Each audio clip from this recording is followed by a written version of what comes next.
Ramli. Mungkin kita ada sedikit paparan, nanti ada diskusi sedikit. Tadi Pak Ramli menyampaikan akan ada kunjungan ke lapangan.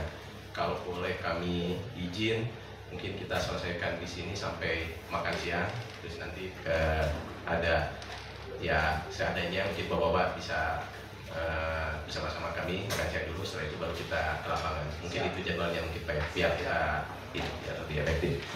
Kita mulai aja. Bismillahirrahmanirrahim. Assalamualaikum warahmatullahi wabarakatuh. Ya, izin bapak ibu semuanya, kami menyampaikan apa yang menjadi concern dari tadi dari ketua pansus dan dari DPRK semuanya. Ya, ini merupakan gambaran secara umum. Nanti juga ada penekanan ataupun ada hal-hal yang menjadi pertanyaan ataupun yang menjadi concern DPRK. Tapi sebelumnya ya kami sampaikan tadi ya bahwa kami PT NIPA terbuka ya untuk perbaikan-perbaikan ke depannya. Mungkin Bapak Ibu mengetahui PT NIPA ini di sini di sekitar tahun 2012. Alhamdulillah saya yang ikut dari awal Pak Ketua. Jadi saya gabung di awal 2012. Kebetulan saya berdinas dulu di Jakarta, menyeting rencana bagaimana pengembangan PT NIPA itu seperti apa, dan alhamdulillah sampai sekarang saya masih di PT NIPA. Dan ini merupakan paparan kami ya secara singkat ya. Lanjut.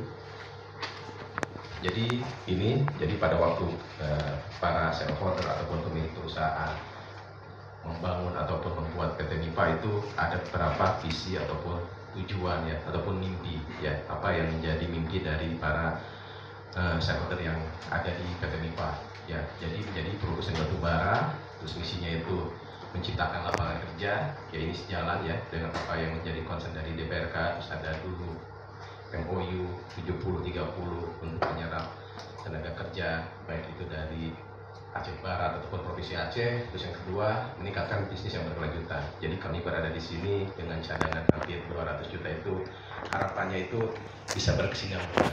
Jadi bukan hanya nanti setelah taman selesai ya kayak taman-taman lain yaitu seperti Kota Mati atau gimana, tapi kita coba setelah taman selesai ya apa sih nanti peninggalan PT NIPA.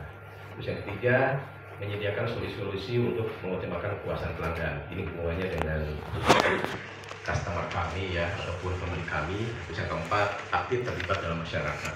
Ya ini sejalan ya dengan apa yang menjadi program PSA, PPM ataupun yang menjadi concern dari Aceh Barat. Secara perusahaan, NIPA itu ada di Aceh Barat. Kami juga ada terafiliasi dengan PT Bara Elisari yang ada di Nagan Raya. Jadi kami ada 2 QU. Ya, terus kami induk perusahaannya Media bersama, terus pemiliknya sendiri ada di Media Group, ya, sama di ABM. Kalau Bapak mengetahui ABM itu Trakindo, ya, jadi penyedia alat berat. Jadi kami disupport oleh yang teknisnya dari Trakindo sama yang dari pemilik lainnya dari Grup Media. Lanjut. Ini area proyek kami ya. Jadi luas area kerja kita itu 3.134 hektar. Izinnya ini merupakan izin yang terbaru dari DPM TSP Provinsi Aceh. Ini sudah dikeluarkan atas nama gubernur, didelegasikan ke DPM TSP. Ini izinnya karena peraturan yang baru dari kabupaten ditarik ke provinsi. Ini sudah keluar izin yang baru. Ini izin yang perpanjangan yang 10 tahun pertama. Jadi ini izin perpanjangan 10 tahun pertama mulai tahun 2024 ke 2034 nanti. Jadi ini sudah dikeluarkan oleh Provinsi Aceh lewat pendelegasian ke DPM TSP Provinsi Aceh. Cadangannya kita ada 166 juta ya. Jadi kita udah nambang sekitar 50 juta.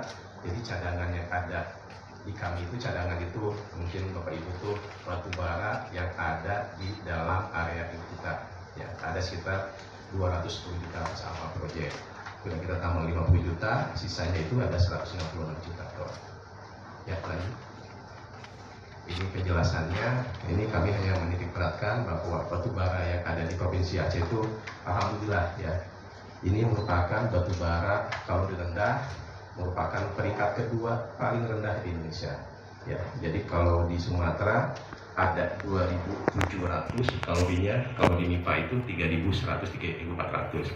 Tapi alhamdulillah lagi ya, bahwa batu bara meskipun kalau rendah ini masih ada yang menggunakannya. Digunakannya untuk apa? Digunakannya untuk dilakukan dicampur Ya, jadi batubara kita itu dibawa ke India, dibawa ke Cina, dia itu untuk dicampur dengan batubara yang kalori tinggi. Jadi kalau misalkan dipakai untuk semata-mata langsung digunakan, itu untuk saat ini dia masih terbatas. Contohnya mungkin sekarang itu yang PLTU 34 sama 12 ya. PLTU 34. PLTU 34 yang baru itu sedang memakai spek batubara kita, yaitu di kawasan area Asia Barat, Melabu, sama Naga. Dia memakai kalori 3400. Beda dengan PLTU 12. Ya, PLTU 12 dia memakai kalori sekitar 3800 sampai 4000. Ya, jadi ini merupakan tantangan awal bagi kami ya, bahwa dengan kalori kedua terendah di Indonesia, bagaimana itu bisa dipasarkan. Tapi alhamdulillah berkat dukungan dari bapak-bapak semua di sini, stakeholder dari DPR, dari eksekutif segala macam, kita masih bisa bertahan dan kita juga yang bisa memasarkan dengan batubara kalori rendah ini. Lanjut. Ini merupakan aktivitas kami Pak. Jadi seperti yang kami sebutkan tadi, ya posisi kita itu ada di poin D. Berada di sini bahwa di poin D, tambang kami itu ada di area ini Pak. Di sini kita ada di 12,5 kilo. Di sini yang warna hijau ini yang PT Bara Edi Lestari. Ya, jadi kami melakukan penambangan di area tambang ini yang tadi Pak Ajon sebutkan, ada 5 desa yang berada di area sekitar kita. Ini area lintasan kami. Di sini kita melakukan pengapalan ya, melalui jadi dari batu bara dari atas diangkut dengan truk, dikapalkan di sini ke tongkang dulu. Jadi setelah dikapalkan dari tongkang dilanjutkan ke kapal besar. Jadi ada sekitar 24 kilo dari ujung jati sini sampai ke kapal sana. Dilakukan pengapalan dengan tongkang atau ukuran tongkang kecil sekitar 7.000 atau 9.000 ton. Ini ada beberapa fasilitas, nanti kalau misalkan bawa berkenan lihat pasu segala macam juga, nanti bapak bisa melihat fasilitas yang ada ataupun yang terdapat di slide ini. Lanjut. Ini merupakan pasar kita ya. Jadi kami sadar ya, dengan kalori rendah ini paling dekat itu dengan India.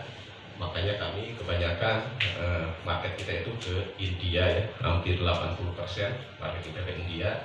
Sisanya itu ke ASEAN dan segala macam. Dan alhamdulillah lagi ya, 25% batu bara itu kan seluruh penambangan itu diwajibkan untuk diabsorb ataupun untuk digunakan oleh domestik.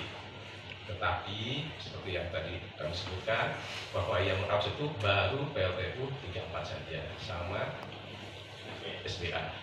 Ya, itu tantangan bagi kami juga.